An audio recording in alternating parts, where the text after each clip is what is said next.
I'll call our meeting to order this evening and wish everyone a good evening. It is May the 7th, 7 p.m., and this is our regular meeting of the Ottawa City Commission. Can we have the roll call, please? Mayor Reed. Present. Commissioner Dickinson. Present. Commissioner Skidmore. Present. Commissioner Jorgensen. Present. Commissioner Kaler. Present. Okay, I would like to welcome everyone who's in the room this evening and also those listening on KOFO or watching on the Government Access Channel. We'll begin the meeting with our Pledge of Allegiance, followed by invocation by Scott Bird, I believe. Oh, I'm sorry, yes, okay. Sam Renfro with Ottawa Community Church. So we'll go ahead and start with Pledge of Allegiance. I pledge allegiance to the flag of the United States of America and to the republic for which it stands, one nation under God, indivisible, with liberty and justice for all. Let me just say I count it a privilege and an honor to be here tonight. If you'd like to join me in prayer. Our Heavenly Father, we love you tonight and thank you for all that you do for us. We thank you for your kindness to us and your love. And Lord, we thank you for the opportunity to be able to live in a community that chooses to honor you and worship you. And we thank you for the privilege tonight to be able to be here to just pray a prayer of blessing upon these men and women. We pray, Father, that you would give them great wisdom, give them leadership as they make decisions, as they, Lord, deliberate those things that would be best for this community. I pray, God, that you would lead them and guide them and give them, Lord, just unity and oneness together as they make these decisions. May you be blessed and glorified and honored in everything that is said and done. And we pray this in your precious name. Amen. Amen. And thank you. Thank you, Pastor. Okay, we will start with item 6, which is our consent agenda, and this includes minutes from your February 10th study session, the April 2nd regular meeting, and we had several special call meetings that have minutes. Those are March 27th Leadership Summit, March 31st study session, which was a time change, April 1st Mayor's Prayer Breakfast, and the April 4th and 5th Leaders Summit in Manhattan. Do I have a motion?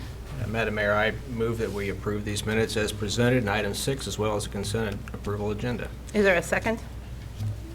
Second. All in favor, say aye. Aye. All opposed, nay. So the agenda and minutes are approved, which moves us to our regular agenda. Do we have anyone registered this evening for public comments? No, ma'am. Okay, so we will dispense with the reading of those instructions. And at this time, I'd like to give commissioners a chance to declare any conflict or communication they've had that might influence their ability to consider today's issues impartially. Anyone? Okay, that will move us to new business, and we'll begin with item number 10. Proclamation recognizing May 11th through the 17th, 2014 as National Police Week. Established in 1962 by President John F. Kennedy, excuse me, and a joint resolution of Congress, National Police Week pays special tribute to those law enforcement officers who have lost their lives in the line of duty for the safety and protection of others. Police Chief Dennis Butler will accept the proclamation. And the proclamation reads as follows. Whereas there are approximately 900,000 law enforcement officers serving in communities across the United States, including the dedicated members of the Ottawa Police Department, and whereas nearly 60,000 assaults against law enforcement officers are reported each year, resulting in approximately 16,000 injuries, and whereas since the first recorded death in 1791, more than 20,000 law enforcement officers in the United States have made the ultimate sacrifice and been killed in the line of duty, including one member of our Ottawa Police Department. And whereas the names of these dedicated public servants are engraved on the walls of the National Law Enforcement Officers Memorial in Washington, D.C., 286 new names of fallen heroes are being added to the memorial this spring, including 100 officers killed in 2013 and 186 officers killed in previous years. And whereas the service and sacrifice of all officers killed in the line of duty will be honored during the National Law Enforcement Officers Memorial Fund's 26th Annual Candlelight Vigil on the evening of Monday, May 12, 2014, and whereas the Candlelight Vigil is part of National Police Week, which takes place this year, May 11th through the 17th. And whereas May 15th is designated as Peace Officers Memorial Day in honor of all fallen officers and their families, and therefore, we, the governing body of the City of Ottawa, Kansas, do hereby proclaim the week of May 11th through the 17th, 2014, to be Police Week, and publicly salutes the service of law enforcement officers in our community and in communities across the nation. Signed this 7th day of May by myself, the mayor, I guess. Thank you. Oh, forgot to hand it to you. Would you like to speak to us? Thank you, Mayor Reed and members of the City Commission. As you mentioned, there were 286 names that are going to be added this spring, and less than that, about 100 were killed in the line of duty in 2013. I just wanted to give you a little explanation that I don't normally give as to why that is. The Police Officers Memorial Fund conducts regular research each year identifying officers in past years that have been killed in the line of duty that were never recognized or added to the memorial. Many of those officers were railroad police officers that were killed in the 1800s and 1900s that at that time weren't considered to be police officers, but that is not the case. And so we often add those names in addition to the ones that are killed that year. When I first came here and started my service 10 years ago, the number of total names on the National Memorial was less than 19,000. With the addition of the names this spring, because of past names that have now been added from previous years and the current ones, we have crossed the 20,000 mark this year. The two officers that are honored in our community in observance of Police Memorial Week are Captain Robert C. Cowden of the Ottawa Police Department, who died in 1963, and Samuel Smith, a Franklin County Sheriff's Deputy, who died in 2010. So I'd like to invite you and members of the community to a memorial service that we hold each year. This will be our 5th annual one. We will hold it on Monday, May 12th at First Baptist Church at 6 o'clock. And the service lasts about 40 minutes, so it's open to the public, and anyone is invited to attend and encouraged to attend. One note, too, about the service. This would have been our 6th annual service. We had one scheduled last year. It would have been the 5th annual observed, but it happened, the service was scheduled about a week after a major homicide that occurred out in the county. So we first delayed the service, but then we realized we just wouldn't have time to hold it, so we canceled it. So even though it's the 6th year we've tried to do this, it's actually only the 5th service, so we hope everybody can come out. Does anybody have any questions? Thank you very much. Thank you, Chief Butler. And we pray that we have no more names from our community added to that wall for certain. This does move us to item number 11. Proclamation recognizing May 2014 as National Bike Month and Bicycle Safety Month. And Commissioner Dickinson is going to read this for us. The proclamation recognizes the 58-year history of National Bike Month, and Mr. Lewis Reed will accept this proclamation.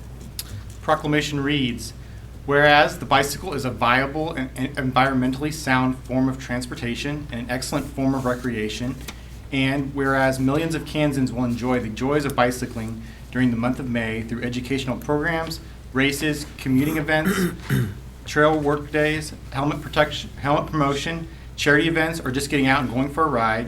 And whereas creating bicycle-friendly communities has been shown to improve citizens' health, well-being, and quality of life, to boost community spirit, to improve traffic safety, and to reduce pollution and congestion.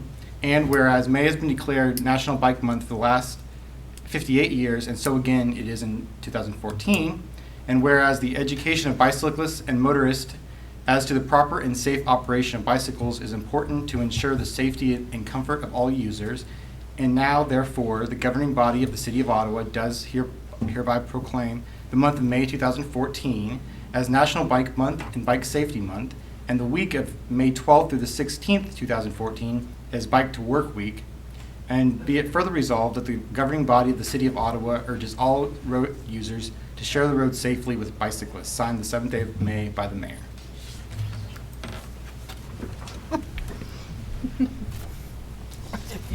gonna get this the right direction this time. You have the book? How about a smooth? That Lewis's best smile. Thank you.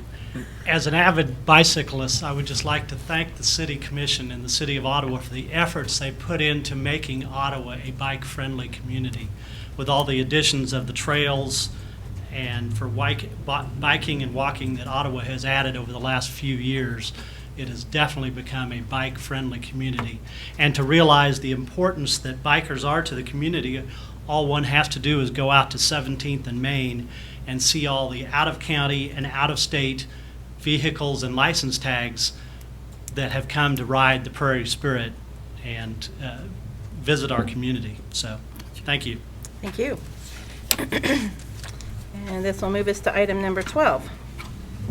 Proclamation recognizing May 17th, 2014 as National Kids to Parks Day. And May 17th is National Kids to Parks Day and also Ottawa's annual Play Day. And this proclamation will be accepted by Fonda Rose and read by Commissioner Kaler.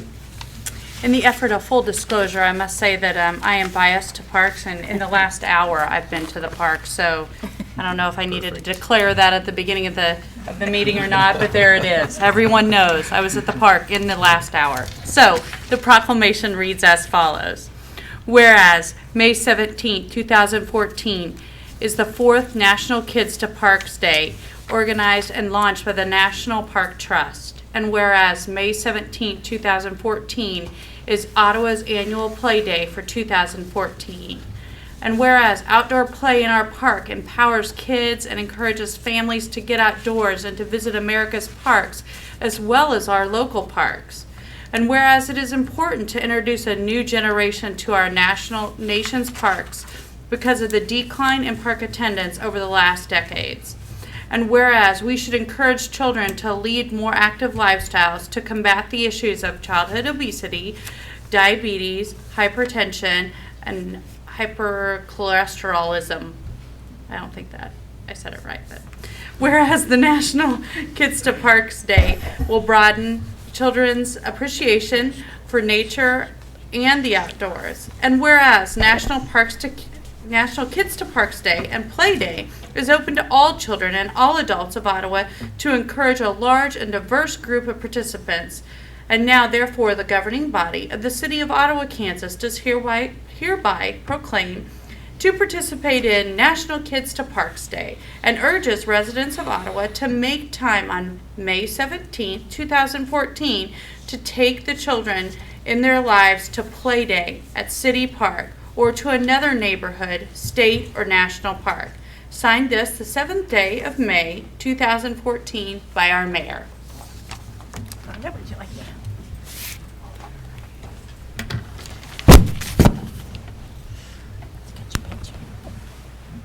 One, And you can have the microphone. I want to first of all say thank you, Mayor Reed and the commissioners. Just wanted to let you all know it's our 5th Play Day this year. This year is going to be at City Park. It's from 10 in the morning until 1 in the afternoon. We do serve a light lunch. I want to invite all of you to come, join us, bring your kids, bring your grandkids, bring your neighbors, anybody you can get your hands on. The more kids we can get out there playing with their families, you know, having a great time, experiencing the great parks that we have here in Ottawa. So once again, thank you. Thank you. And thank you for all your work with that Play Task Force. This will move us, we have a lot of proclamations tonight. I think we have 21 more to go. Not really, but this will move us to item number 14. Proclamation recognizing May 4th through the 12th, 2013 as National Travel and Tourism Week. Thank you. I'm sorry, I read that as 14, but this was item 13. While it may not be as obvious for Kansas as it is for some other states, travel and tourism are significant elements of our regional economy. This proclamation recognizes the importance of travel and tourism to Ottawa, as well as to all Kansans. Jenna Myers, the social media and special projects manager at Franklin County Convention and Visitors Bureau, will accept the proclamation, and Commissioner Skidmore will read it. I have it right here. Proclamation, whereas travel matters deeply to the economic prosperity of Kansas as well as to business wealth and to comfort and pleasure of individual travelers. And whereas tourism is responsible for creating 4.4% of the total gross state product and is the third largest industry in the state based on employment. And whereas travel to and within Kansas provides significant economic benefits for the state, generating $5.8 billion in economic output in 2011, with $4.5 billion in direct benefit to core tourism and industries, while spurring an additional $1.3 billion in economic enhancement to indirect industries. And whereas travel is among Kansas' largest private sector employers, supporting 128,000 core industry jobs in 2011, an increase of 7.8% more than in 2009. An additional 19,580 indirect jobs were supported by core tourism activity. And whereas traveler spending generated 14.4% of all Kansas state and local tax revenues, resulting in a tourism tax contribution average of $917 per Kansas household. And whereas leisure and business travel taken in Kansas spurs countless benefits to travelers' creativity, cultural awareness, education, happiness, productivity, relationships, and wellness. And whereas travel is a catalyst that moves local, state, and national economies forward. Therefore, we, the governing body of the City of Ottawa, Kansas, does hereby proclaim the week of May 3rd through May 11th to be National Travel and Tourism Week in the City of Ottawa, and urges the citizens of Ottawa to join in this special observance with appropriate events and commemoration. Signed the 7th day of May 2014 by Linda Reed, our mayor.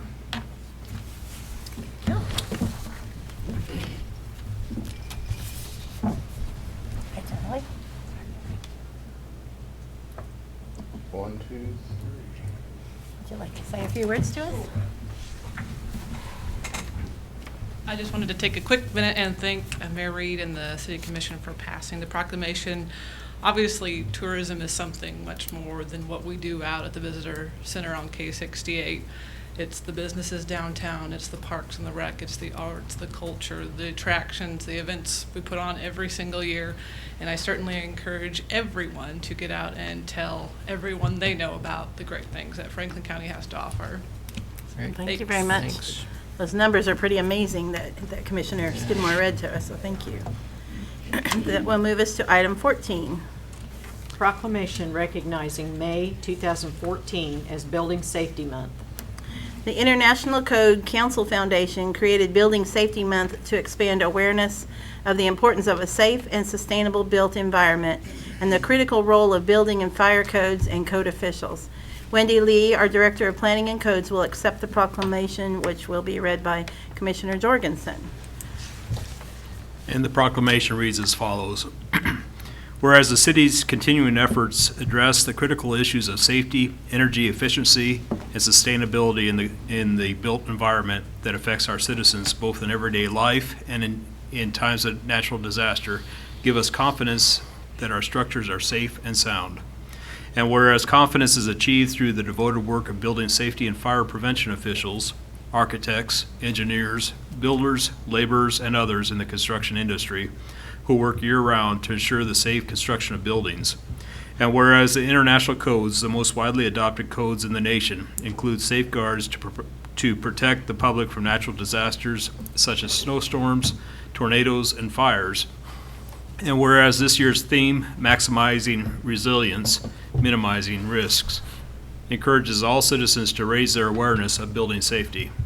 And whereas Building Safety Month reminds the public about the critical role of our community's largely unknown caretakers of public safety, our local code officials, who assure us of safe, efficient, and livable buildings. And whereas the theme for Building Safety Month 2014 encourages appropriate steps everyone can take to ensure places where we live, learn, work, worship, and play are safe, and recognizes that countless lives have been saved due to the implementation of safety codes. And whereas Ottawans are asked to consider projects to improve building safety from kitchens to bedrooms and structural repairs from basement to rooftop, making space livable and comfortable for whole lifetimes. Now therefore, the governing body of the City of Ottawa, Kansas does hereby proclaim the month of May 2014 as Building Safety Month in the City of Ottawa, and it urges all citizens to consider projects to improve building safety at home and in the community, and to recognize the local building safety and fire prevention officials and the important role that they play in public safety. Signed this 7th day of May 2014 by Linda Reed, the mayor.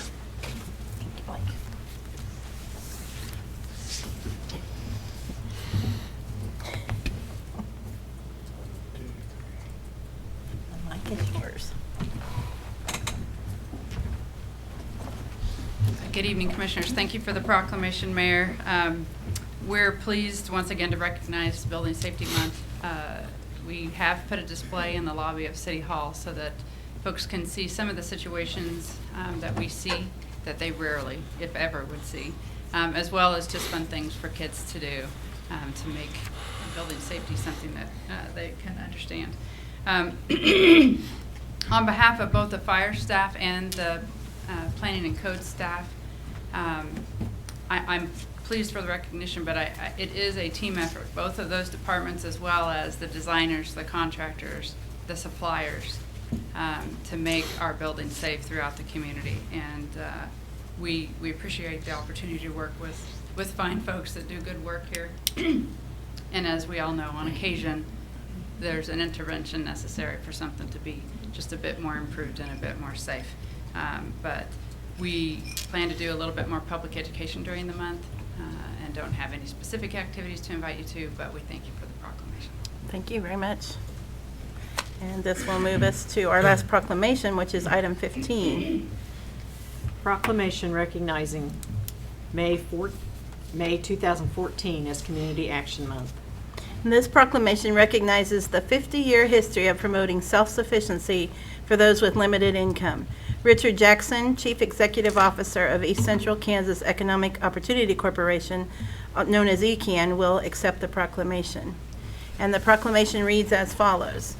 Whereas community action agencies were created when the Economic Opportunity Act of 1964 was signed into law, and whereas community action agencies have a 50-year history of promoting self-sufficiency for the limited income, and whereas community action agencies have made an essential contribution to individuals and families in Kansas by providing them with innovative and cost-effective programs, and whereas community action agencies are needed as major participants in the reform of the welfare system as we know it, and whereas welfare reform in Kansas has benefited from the state's partnerships with community action agencies, and whereas the limited income continue to need opportunities to improve their lives and their living conditions, thus ensuring that all citizens are able to live in dignity, and whereas the City of Ottawa and the entire state of Kansas must continue to wage war on poverty by providing support and opportunities for all citizens in need of assistance, and therefore we, the governing body of the City of Ottawa, Kansas, do hereby proclaim the month of May 2014 to be Community Action Month in this City of Ottawa, Kansas, in recognition of the hard work and dedication of East Central Kansas Economic Opportunity Corporation. Signed this 7th day of May by myself, the mayor. Richard? We're going to switch here. Okay, I wondered if you were going to introduce someone else. I'll let you speak too, Jake. Okay, thank you. Mayor and Commissioners, want to take this opportunity to thank you for this proclamation. And as the proclamation said, that this is in recognition of Community Action Month across the country, and it just so happens that we were founded in May of 1966, so we're celebrating 48 years of existence here in Ottawa, with our headquarters being here in Ottawa. We cover about 14 counties in the state of Kansas, providing a variety of services. On a national level, there's about 1,000 of us that are community action agencies across the country, eight such agencies in the state of Kansas. Coming this August, we'll celebrate the signing of the Economic Opportunity Act. Last month was the signing of the recognition of the civil rights legislation, 64, and this followed suit with the signing of the Economic Opportunity Act, which grew out of the war on poverty the Great Society programs. I want to take this opportunity to thank the City of Ottawa and the community for the support that they've given us over the years, and I think we've had a long and successful relationship working with the city, and actually we started out in the area of housing, and I guess we've continued that to some degree, and then we've moved somewhat into the area of community gardens. So, Jake Howard, our Franklin County Coordinator, will give you a few tidbits on what we're currently doing. Thank you, Mayor Reed and Commissioners. I just got some statistics and some information about what we're doing in Franklin County right now. I do direct services I'd like to share with the Commission. These statistics are based on 2012 2010 census data and also surveys that were conducted in 2012. In Franklin County, there are about 11.6% of the population, or roughly 3,000 individuals that live in poverty. And those are individuals that are at or below 100% of the federal poverty level, which is really low. We at ECAN, Community Action, look at people that are at or above 125%, which includes a whole lot more folks. Of those 3,000 individuals living in poverty, there's 1,250 children in Franklin County that are in poverty. The food insecurity rate, it's similar. It's a little bit higher, actually, and that kind of speaks to that. It goes above the 100% level. The food insecurity rate overall is 14.2% in Franklin County. That comprises about 3,680 individuals. And likewise, the childhood food insecurity rate's 21%, about 1,400 kids.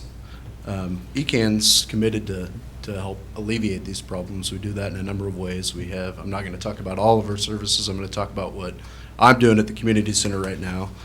Some of the services we offer at our community center at the Don Woodward building are case management. That could means it's really individualized. We work with clients just to help them better their lives. We offer employment search, employment preparation, may include resume building, doing different things like that, work on people with budgeting, and then helping them access vital services.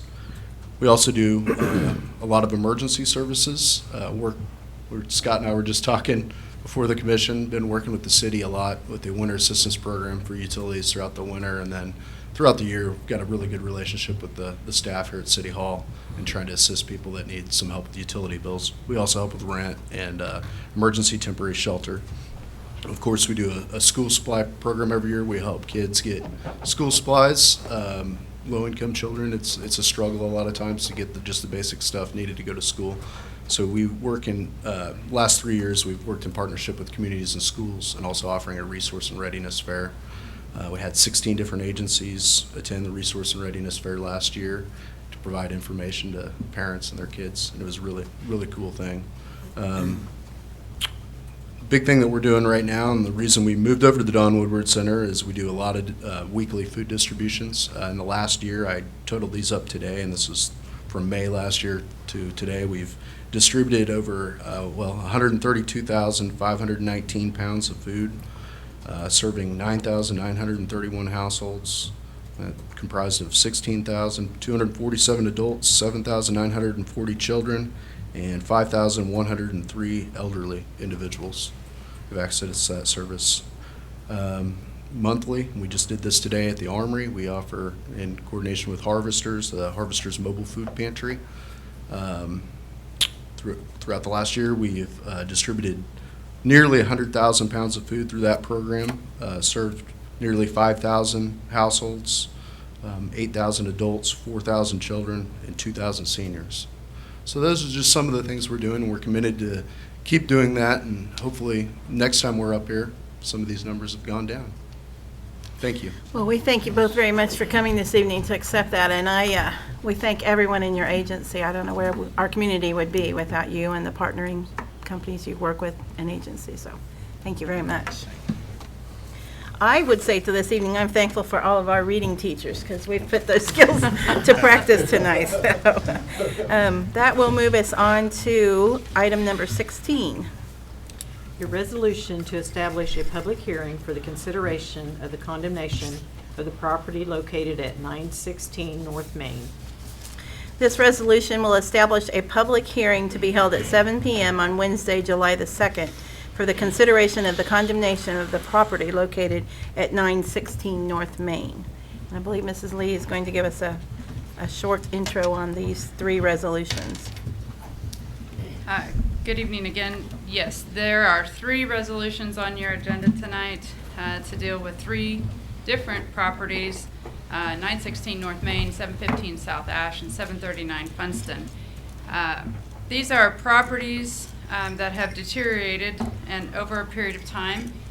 We have been communicating with either the property owners, or in the case of one of them, the property owner has since died. Since we began communicating, we've been communicating with family. The purpose of tonight's action is simply to call a public hearing. It's not to take action on the homes. It is to call a public hearing, to do all the proper notice as required by law of the property owners, the neighbors, the people who have financial interest. Could be a bank, could be somebody else that's on the title. And so what we're asking for you to do is just establish those hearings for Wednesday, July 2nd at 7. The very first property is 916 North Main. It's on the west side of the street, nearly as you approach Wilson is the last house on that side of the street, just south of North Casey's. And I can do all three? You want me to do all three?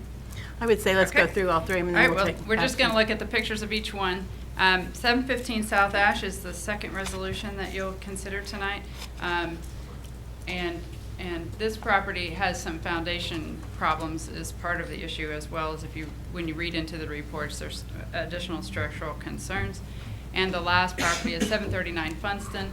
This mobile home has been vacant for some time, but in the very recent past, we've been writing them for a while. In the very recent past, it has been vandalized severely. And now poses really a much more greater concern. If it were in the middle of a neighborhood, we would be acting quicker than we are. The fact is, it's a little bit off by itself on a fairly large tract, so it's not necessarily the same attractive nuisance it might be if it were smack dab in the middle of 100 homes. Nonetheless, we are asking for some action and resolution. Calling these public hearings doesn't actually mean that action could not happen between now and the hearing. The property owners have full ability to act and to resolve the situation if they can by either repairing or removing those structures prior to the hearing, and they will be given time, if you should decide to condemn the structure, to do so after. Not generally speaking, when we condemn, not all the homes are removed. Some are in fact repaired and put back into service. In the last round, we spent some time with the property owner who is in fact repairing the structure. But that is the point, to get there to have a discussion and resolve the situation so that it is simply not abandoned or left unattended to indefinitely. So we would ask that you pass all three resolutions to call those hearings so that people can speak either for or against a possible condemnation action in July. And we will take action individually on the three addresses, but does anyone have any questions or comments for Mrs. Lee before we do that? Okay, thank you. So for the first address at 916 North Main in item 16, do I have a motion for the public hearing? Madam Mayor, Commissioner Kaler. I would I would make a motion to approve the resolution for the property located at 916 North Main. Is there a second? Second. So it's been moved and seconded to establish a public hearing for consideration of condemnation of the property located at 916 North Main. Is there any discussion? Could we have the roll call vote, please? How do you vote? Commissioner Dickinson? Yes. Commissioner Kaler? Yes. Commissioner Skidmore? Yes. Commissioner Jorgensen? Yes. Mayor Reed? I vote yes, and motion carries. I'm just going to go ahead and move on down to the next two. The second one will be to a resolution to establish a public hearing, again for consideration of condemnation, and this property is located at 715 South Ash. And do I hear a motion? Madam Mayor, I make the same motion for 715 South Ash. Is there a second? Second. I'll second. It's been moved and seconded to establish the public hearing for consideration of condemnation for property located at 715 South Ash. Is there any discussion? And could we have roll call vote, please? How do you vote? Commissioner Kaler, Yes. Commissioner Skidmore, Yes. Commissioner Jorgensen, Yes. Commissioner Dickinson, Yes. Mayor Reed. I vote yes, motion carries. And then lastly, it will be a resolution to establish a public hearing for consideration of condemnation of property located at 739 South Funston. And do I hear a motion? Madam Mayor, Commissioner I Jorgensen. move to adopt the resolution as described in item 18 of the agenda. Is there a second? I'll second. It has been moved and seconded to establish a public hearing for the consideration of condemnation of property at 739 South Funston. Is there any discussion?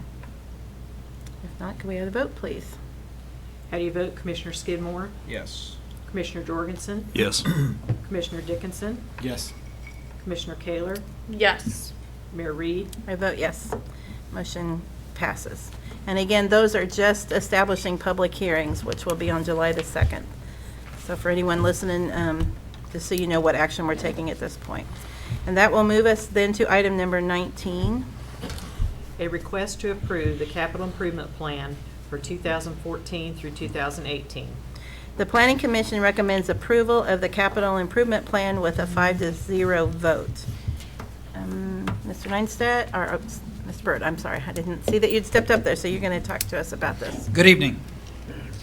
It's a pleasure to have the opportunity to present the 2014 to 2018 capital improvement plan. Just to give you a little bit of a background and a little bit of understanding to the listening audience, a capital improvement plan, or CIP, is both a short and long-range planning tool. The intent is that it will identify capital needs, establish potential funding sources for those needs, set the fiscal year in which it is anticipated to begin, and set the expected cost of those projects identified in the CIP. The goals of the CIP should be to ensure that it is affordable. It is a look into the future and a look towards what funding sources might be available.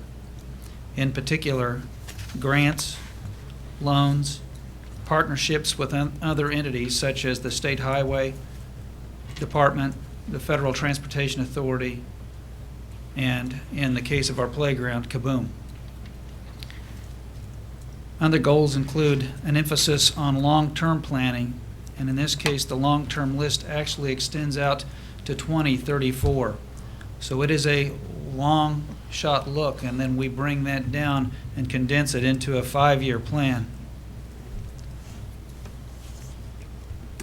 The CIP is always meant to provide a link with the various operating budgets and is linked over that long period of time, as I just mentioned.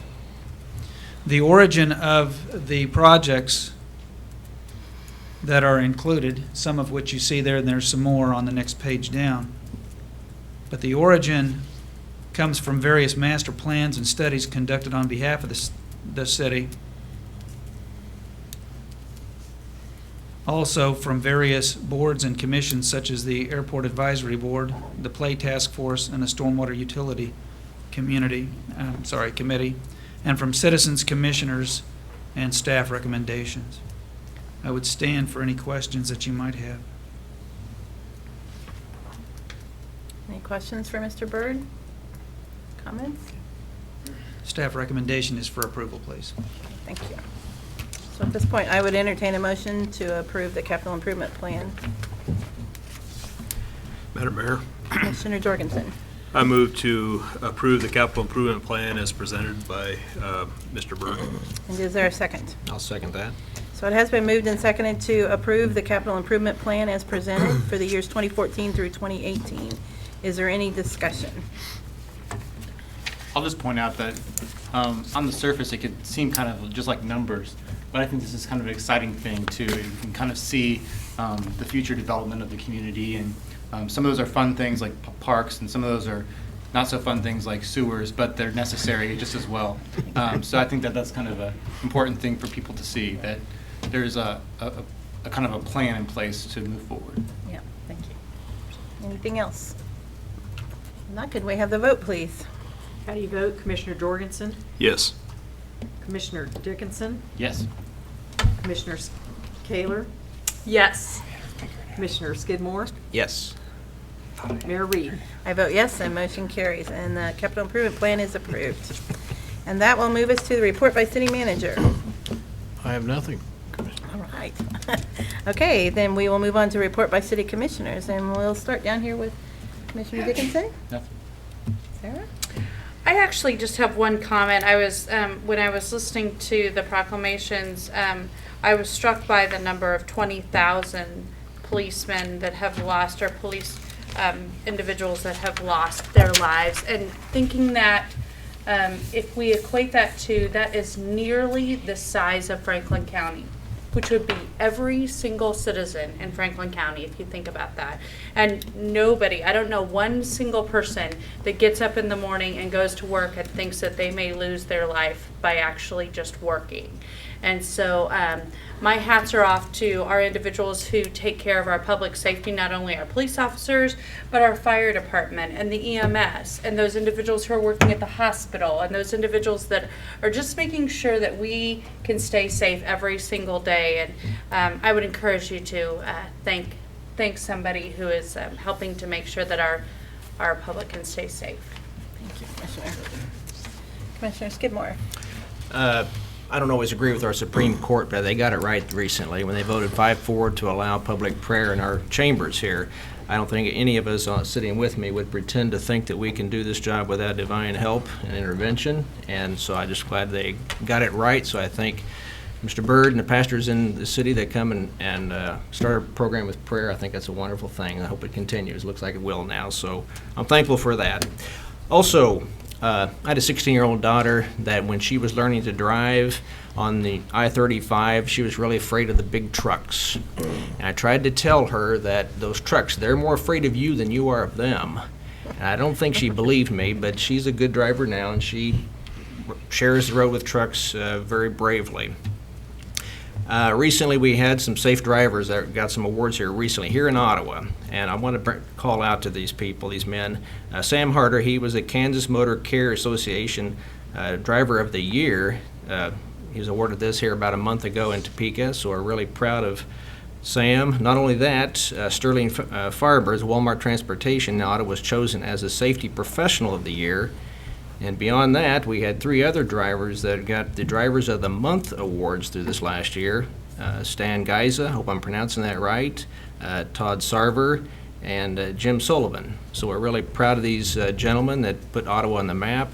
And if you're a father out there with a 16-year-old daughter that's be on the highways, I'm sure you feel safe knowing they're sharing the highway with these safe drivers. So a special call out to these men. Congratulations. All right, thank you. Commissioner Jorgensen. The only thing I have to say is I look on the calendar and see that the 11th is Mother's Day, so give your mom a call. Good idea. Under reports by mayor, I just want to also emphasize the May 12th Police Memorial Service. I know I've tried to attend the last several years, and it would be wonderful if that church were full of people there too. There's always a lot of officers there, but it would be great to have our community there to show our respect and our gratitude. So May the 12th at 6 p.m. at First Baptist Church. And I guess just a point of personal privilege, if I could, our family has kind of reached a milestone. We are graduating our last of 4 children out of high school this weekend. So I'm partially grieving, partially celebrating. You know, it's a mixed emotion thing. But I would just like to wish congratulations to all of our graduates from the high schools, surrounding areas, and our universities as well. And with that, I would move to our announcements. We have a regular study session meeting on Monday at 4 p.m. and the Police Memorial Service, as we've talked about. Our next study session would be that following Monday, and the next regular daytime meeting would be May the 21st at 9:30 in the morning. And we will be closed for Memorial Day holiday. The city offices will be. And with that, I would entertain a motion to adjourn. So moved. Is there a second? Second. All in favor say aye. Aye. We are adjourned.